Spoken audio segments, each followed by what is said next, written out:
तर जय श्री कृष्णा मित्रांनो, मैत्रिणींनो, आपण बघतो आहे श्रीकृष्णाच्या छान छान गोष्टी. आता श्रीकृष्णाने सहस्र नारींना नरकासुराच्या बंदिवासातून सोडवून द्वारकेला पाठवलं. त्याच्यानंतर ते अमरनाथला गेले. शिवशंकराच्या हिमालयामध्ये शिवशंकराच्या दर्शनाला. आणि का असं शिवशंकराच्या दर्शनाला ते गेल्यानंतर चालत चालत असे बरेच लोक त्यांच्यासोबत होते, पण शेवटी दोघंच राहिले, ते उद्धव आणि कृष्ण आणि त्यांच्यासोबतचे एक दोन ते यादव. तर अशी ती यात्रा त्यांची चालू असताना त्यांना रस्त्यात खूप छान सुगंध आला. आणि मग तो सुगंध कशाचा होता माहिती आहे का? ब्रह्मकमळाचा. ब्रह्मकमळ तिथे हिमालयामध्ये इतके सुंदर फुललेले, इतका सुंदर वास असतो त्याचा. आणि एक एक महिना टिकणारे फुलं आपण बघतो, आपल्या कुंडीत लावतो, पण आपला एका दिवसात सुकून जातो, पण तिथला ब्रह्मकमळ एक एक महिना राहतो म्हणे. मग कृष्णाने सांगितलं की उद्धवा, जवळच कुठेतरी ब्रह्मकमळ फुललेले आहे, ते तू आपण शिवशंकराला पूजेला घेऊन जाऊ. आणि त्यांनी ते 7-8 ब्रह्मकमळ आपल्या शेल्यामध्ये गुंडाळून आणले.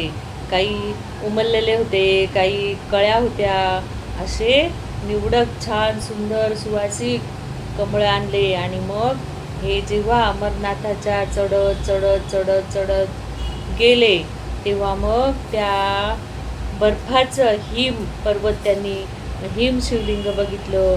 आणि मग तिथे ते समाधीस्थ झाले शिवशंकराच्या त्या पिंडेजवळ, आणि त्यांची समाधी तिथे लागली असे शिवशंकर.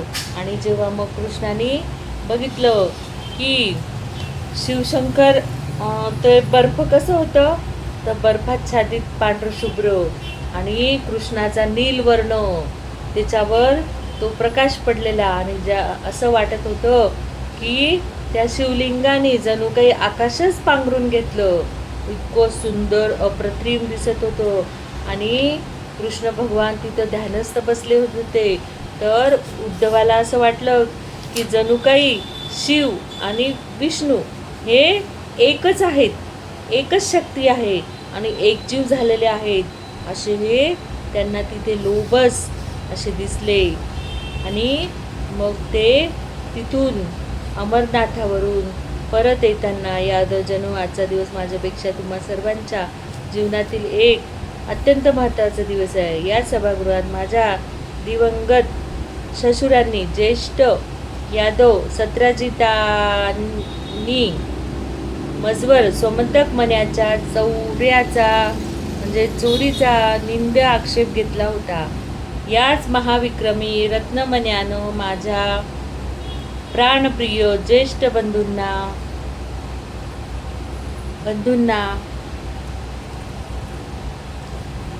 मनातही माझ्याविषयी विकल्प निर्माण केला. आज या दोन्ही गोष्टी दूर झाल्या आहेत. सोमंतक रत्नमण्याचा मला कधीच मोह नव्हता. याचं काय? तशा कुठल्याही रत्नाचा कधीच असणार नाही. संपत्ती हे जीवनचक्र चालविण्याचे एक साधन आहे, ते साध्य कधीच होऊ शकत नाही. तसं झालं की भल्या भल्यांना कल्पनाही करता येणार नाही अशा आपत्ती कोसळतात. समाजात अकल्पित अपराध वाढतात. मानवाची खरी संपत्ती आहे बुद्धिमत्ता. सुसंस्कारांनी पैलू पाडलेली निको बुद्धिमत्ता हेच खरं रत्न. तीच कणखर का होईना जीवन पुढे नेते, त्याचा विकास करते. हा सोमंतकानं आपल्या नव्या जनपदात अनेक वादळं निर्माण केली. माझ्या प्राणप्रिय ज्येष्ठ बंधूचा अपसमजातून मतभेद झाला होता, तो दूर करावा यासाठीच या सोमंतक मणिरत्नामागे मी इतका हात धुवून लागलो. याचा अपसमज दूर झाला की सर्वांचाच आपोआप दूर होणार होता. ज्येष्ठाचे अपसमज हे कठोर शापाहून हानिकारक ठरतात. आता ते समूळ दूर झालेत. याचा मला आनंद आहे. या क्षणीच तुमचा द्वारकाधीश म्हणून मला स्पष्ट केलं पाहिजे की ज्येष्ठ यादव अक्रूर काका व कृतवर्मन यांच्या या सुमंतकासाठी झालेल्या स्वार्थी हालचाली मला मुळीच आवडलेल्या नाहीत. त्यांनी शतनधन्वासारख्या एका दुरस्त यादवाला भरीस घालून कट रचून सत्राजितासारख्या द्वारकेला अत्यंत मार्गदर्शक ठरणाऱ्या मंत्रिगणातील दुसरा एका ज्येष्ठ व अनुभवी यादवश्रेष्ठाचा त्याच्याकरवी वध करविला. उभय त्यांना कठोर चेतावणी आहे की असा अक्षम्य अपराध पुनश्च घडता कामा नये. अक्रूर काका तर हा मनी हातात पडताच असे विचित्र का वागले काही कळत नाही. मला गोकुळातून कंसभेटीसाठी मथुरेत आणताना आदल्या रात्री त्यांनी सावध केलं होतं. ते त्यांचं सौहार्द मी कधीच विसरलो नाही, विसरणारही नाही. त्यावेळी मला सावध करणारे ते यादव मंत्री यावेळी स्वतःच कसे असावध का वागावेत स्पष्ट आहे. संपत्तीचा लोभ यासाठी यावेळी स्पष्टपणे सर्वांना सांगणं भाग आहे. लोभावर हे नव जनपद कधीच तगणार नाही. अमर्याद लोभामुळे ते कितीही वैभवाला चढलं तरी बुडेल, ते तगेल केवळ अमर्याद त्यागावर, असीम कर्तव्यपूर्तीतेवर. ती संधी पुन्हा ज्येष्ठ यादव अक्रूर काकांना द्यावी म्हणून मी त्यांना त्यांच्या कक्षातून उठून त्यांनी पुनश्च मंत्रिगणाच्या मंडळात येऊन बसावं अशी सर्वांच्या वतीनं विनंती करीत आहे. मंत्रिगणातील 10 जणांपैकी त्यांचं आसन ते गेल्यापासून मी याच दिवसासाठी हेतुता रिक्त ठेवलं आहे. त्याचा त्यांनी पुनश्च स्वीकार करावा आणि हे सोमंतक मणिरत्नही स्वीकारावं. इतपर यादवात या रत्नासाठी कसलीही दरी पडू नये म्हणून विश्वस्त या नात्यानं त्यांनीच ते सांभाळावं. काशी राज्यात सोमंतकातून लाभलेल्या संपत्तीचं दान करून त्यांना मिळालेली दानपती ही गौरवशाली उपाधी अखंड राखावी. सोमंतकाच्या वास्तव्यानं आणि दानानं द्वारकेचं आरोग्य निरामय राहणार आहे हे त्यांनी कधीच विसरू नये. या सर्वांमुळे त्याचंही आरोग्य तसंच निकोप राहणार आहे. श्रींनी सेवकाकरवी हातची पेटिका अक्रूराकडे धाडली. भारावलेले दाढीधारी अक्रूर काका टाळ्यांच्या कडकडात उठले. धीमी पावलं टाकीत मंत्री कक्षातील आपल्या रिक्त आसनावर पुनश्च जाऊन बसले. आता आपला प्रिय दादाकडे बघत श्रींनी सभेचं समापन केलं.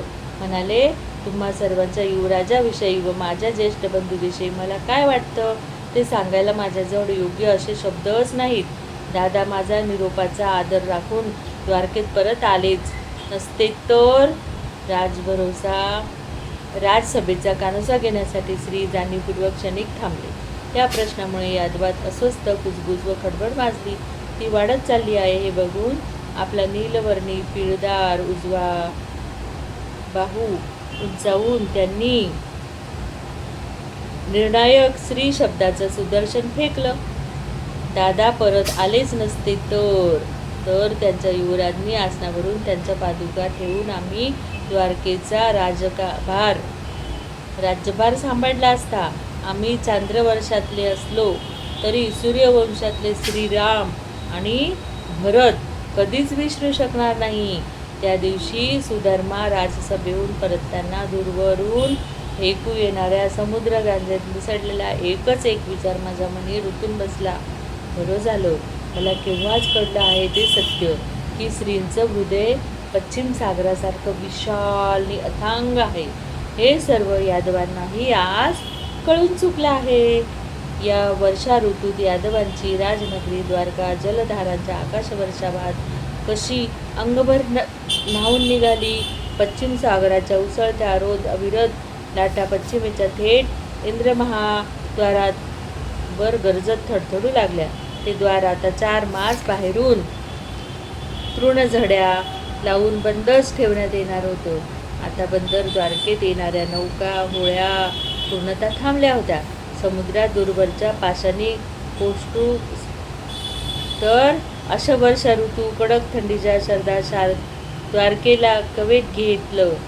समुद्रपृष्ठावरून वटलेल्या धुक्याच्या ढगांनी द्वारकेच्या चारही महाद्वारांना दाट घेर टाकला.